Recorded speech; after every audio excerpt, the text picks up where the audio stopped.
Hello बच्चों, let's read the question. The question says, which of the following process is accompanied by absorption of energy? तो हमें ये check करना है कि किस प्रोसेस में एनर्जी क्या हो रहा है, एब्जॉर्ब हो रहा है। तो हमें बताना है कि किस प्रोसेस में एनर्जी एब्जॉर्ब हो रहा है। तो आइए देखते हैं इसका करेक्ट आंसर क्या होगा। एंड फर्स्ट ऑफ ऑल बात करते हैं कि कॉन्सेप्ट की। तो बेसिकली क्वेश्चन आया है इलेक्ट्रॉन गेन इंथैल्पी से। Electron gain enthalpy. And electron gain enthalpy क्या होता है? जब हम लोग कोई न्यूट्रल एटम में, गैसियस एटम में इलेक्ट्रॉन को ऐड करते हैं तो ये एनायंस के अंदर कन्वर्ट होता है। एंड यहाँ से जो भी एनर्जी रिलीज या एब्जॉर्ब होता है उसे हम लोग क्या बोलते हैं? इलेक्ट्रॉन गेन एंथैल्पी बोलते हैं। तो अगर मैं यहाँ पे ऑप्शन ए को चेक करूँ तो यहाँ पे हमारे पास एफ गैस है, फ्लोरीन गैस, और ये इलेक्ट्रॉन को एक्सेप्ट करके एफ माइनस एनायन के अंदर जा रहा है।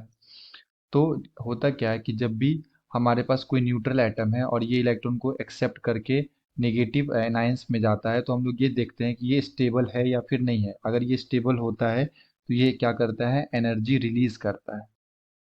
अगर ये स्टेबल होगा तो ये क्या करेगा? एनर्जी रिलीज करेगा। ओके, एनर्जी रिलीज करेगा। तो देखो यहाँ पे क्या है कि फ्लोरीन हमारा एटॉमिक नंबर 9 होता है इसका, फ्लोरीन का। तो ये एक इलेक्ट्रॉन जब एक्सेप्ट करता है तो ये नियॉन के जैसा कॉन्फ़िगरेशन अचीव करता है। तो ये बेसिकली स्टेबिलिटी को अचीव कर रहा है, तो ये एनर्जी क्या करेगा? रिलीज करेगा। अगर मैं यहाँ पे बी को देखूँ तो बी में हमारे पास क्या है?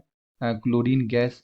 ये भी क्या कर रहा है? इलेक्ट्रॉन को एक्सेप्ट करके एनायंस के अंदर जा रहा है। अब यहाँ पे भी क्या हो रहा है कि क्लोरीन का एटॉमिक नंबर 17, ये एक इलेक्ट्रॉन को एक्सेप्ट करके Cl माइनस में जा रहा है, यानी कि ये भी नोबल गैस का कॉन्फ़िगरेशन अचीव कर रहा है। तो यहाँ भी एनर्जी क्या होगा? रिलीज होगा। सी में अगर मैं देखूँ तो यहाँ पे ओ गैसियस है और ये इलेक्ट्रॉन एक्सेप्ट कर रहा है और ये ओ माइनस गैसियस में जा रहा है। ठीक है। एंड डी में यहाँ पे हमारे पास O माइनस गैसियस है एंड ये इलेक्ट्रॉन को एक्सेप्ट करके O2 माइनस के अंदर जा रहा है। तो होता ये है, तो बेसिकली क्या हो रहा है सी में कि हम हमारे पास ऑक्सीजन है और ऑक्सीजन में हम लोग क्या कर रहे हैं? इलेक्ट्रॉन ऐड कर रहे हैं। और डी में भी हमारे पास ऑक्सीजन है O माइनस एंड इसमें हम लोग इलेक्ट्रॉन को ऐड कर रहे हैं। तो होता ये है कि ये हमारा न्यूट्रल एटम है ऑक्सीजन, एंड इस न्यूट्रल एटम में हम लोग क्या कर रहे हैं? इलेक्ट्रॉन को ऐड करके एनायंस के अंदर कन्वर्ट कर रहे हैं।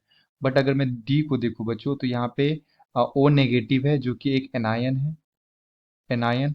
और ये इलेक्ट्रॉन हमारा क्या है? निगेटिव स्पीसीज है।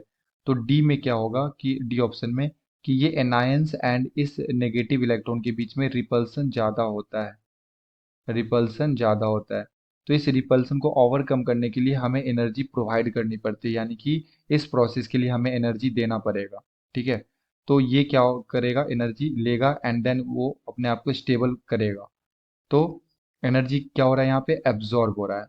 तो किस प्रोसेस में एब्जॉर्ब हो रहा है? Option number D. Option number D is the correct answer. ठीक है।